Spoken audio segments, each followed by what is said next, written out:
नमस्कार दोस्तों, हर बार की तरह आज भी मैं आपके लिए अलग सब्जेक्ट लेकर आया हूँ। आज हम मीडिया के बारे में बात करेंगे। हमारा जो मेन स्ट्रीम मीडिया है वो गोदी मीडिया बन चुका है।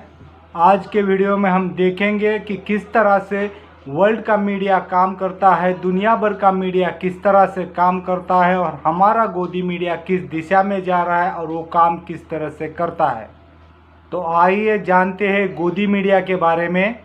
गोदी मीडिया का मतलब यही है कि किसी के गोद में जाकर बैठा हुआ मीडिया।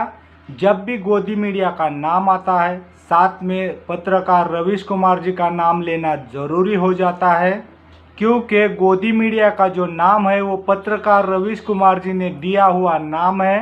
पत्रकार रवीश कुमार जी को हम कई सालों से देखते सुनते आए हैं। आपने भी ज़रूर उनको देखा और सुना होगा। वो किस तरह से सवाल उठाते हैं, वो जिन तथ्यों के साथ सवाल करते हैं वो सारे तथ्य जानना समझना हमारे लिए बहुत ज़रूरी है। सिर्फ कुछ एक पत्रकार बचे हैं जिनको हम उंगलियों पर गिन सकते हैं, जो सरकार को तथ्यों के साथ सवाल करते हैं। बाकी ज़्यादातर मीडिया गोदी मीडिया बन चुका है। इसका मतलब यही निकल कर आता है कि वो किसी के गोद में जाकर बैठा है। अगर कोई किसी के गोद में जाके बैठेगा तो वो उनसे सवाल कैसे करेगा? मतलब वो अपने आकाओं से सवाल जवाब नहीं कर सकता। इसका मतलब यही है कि हम इस मीडिया से ज़्यादा उम्मीद नहीं कर सकते। हम लोग हर रोज़ ये बात देखते और सुनते हैं कि गोदी मीडिया किस तरह की पत्रकारिता करता है, गोदी मीडिया किस तरह का डिबेट चलाता है। उनका एक डिबेट, फेमस डिबेट हमेशा टीवी पर चलता रहता है। आप बात समझ ही गए होंगे, हिंदू मुसलमान का डिबेट। उनके किसी भी डिबेट में अगर कोई दूसरा सवाल करता है, बहुत ज़रूरी सवाल करता है, तो वो सवाल को भी गोदी मीडिया एंकर हिंदू मुसलमान बनाने में माहिर है। दुनिया जानती है हिंदू मुसलमान कुछ नहीं है। भारत का बच्चा बच्चा जानता है हिंदू मुसलमान कुछ नहीं है। उससे भी और ज़्यादा ज़रूरी मुद्दे भारत में है। और दोस्तों, हिंदू मुसलमान किसी भी धर्म से ज़्यादा बड़ा देश होता है। गोदी मीडिया वालों, इतना समझ लो, हिंदू मुसलमान के लिए ही और ज़्यादा ज़रूरी मुद्दे हैं, जैसे कि बेरोज़गारी, महंगाई, सीमा सुरक्षा, आजकल कोरोना। आप इसको इस तरह से समझ लीजिए कि गोदी मीडिया हमारे जो ज़रूरी मुद्दे हैं उसे दबा देता है और हमारे सामने हिंदू मुसलमान का डिबेट पेश करता है। यहाँ पर हमें एक बात समझनी होगी कि गोदी मीडिया इस तरह से क्यों करता है, सरकार से सवाल क्यों नहीं करता है। उसकी वजह भी है दोस्तों। एक वजह ये हो सकती है कि हमारा मीडिया पूरी तरह से बिक चुका है या पैसों के लिए काम कर रहा है। दूसरी और अहम वजह ये हो सकती है कि वो किसी के दबाव में काम कर रहा है, डर के मारे सवाल पूछ नहीं पा रहा है। तो दोस्तों, सबसे पहले हम ये बात समझते हैं मीडिया का काम होता क्या है। लेकिन हमारा मीडिया आजकल सरकारी डंडे जैसा काम कर रहा है।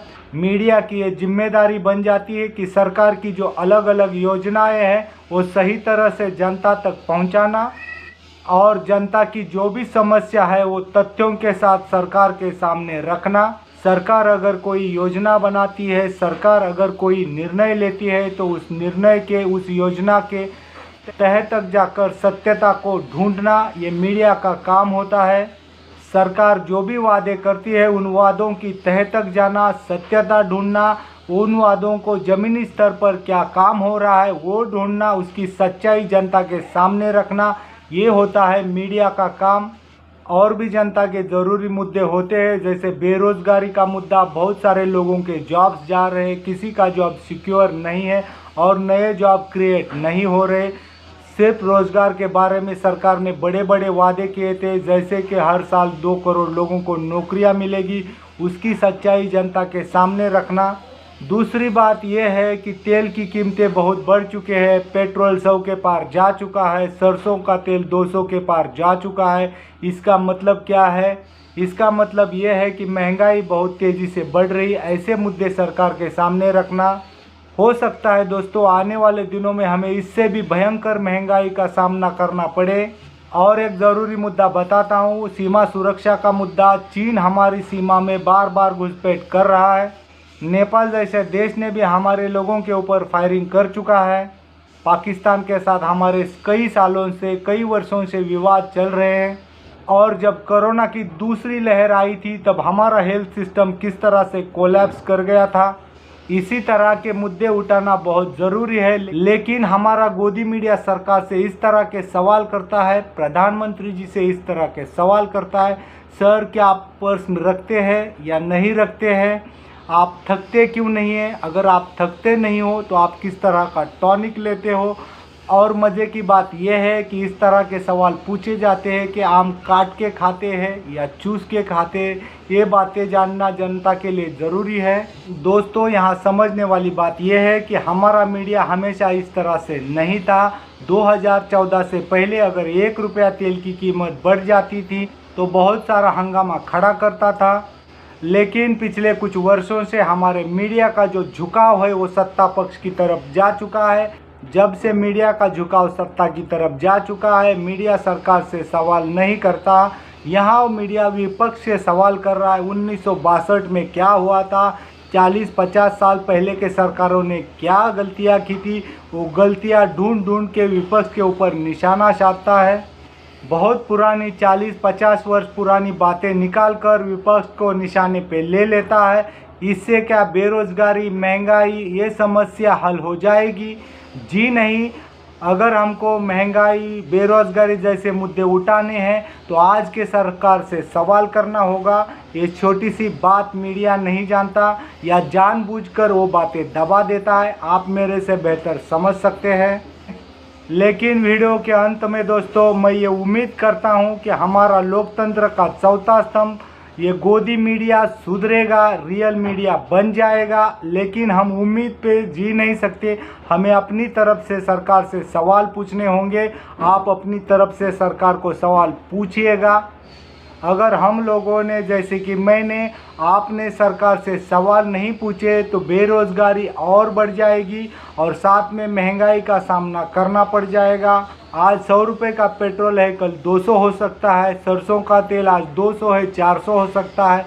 गैस का सिलेंडर 1000 पार हो सकता है। अगर हम इस मीडिया के भरोसे बैठे तो हो सकता है बेरोज़गारी और बढ़ेगी, तेल की कीमतें और बढ़ेगी, गैस की कीमतें और बढ़ेगी, बहुत बड़ी महंगाई हमारे सामने खड़ी हो जाएगी। आज के लिए बस इतना ही। उम्मीद करता हूँ इस वीडियो से आपको कुछ जानकारी मिली होगी। और अभी तक आपने मेरे चैनल को सब्सक्राइब नहीं किया है तो लाल बटन दबा के सब्सक्राइब कीजिए, बेल की घंटी जो इसे ऑन कीजिए। और हाँ, आप मुझे इंस्टाग्राम पर फॉलो कर सकते हैं, द प्रसाद खरड़े नाम से खोजिए, फॉलो कीजिए, क्योंकि हम वहाँ लाइव मिलते हैं। नमस्कार।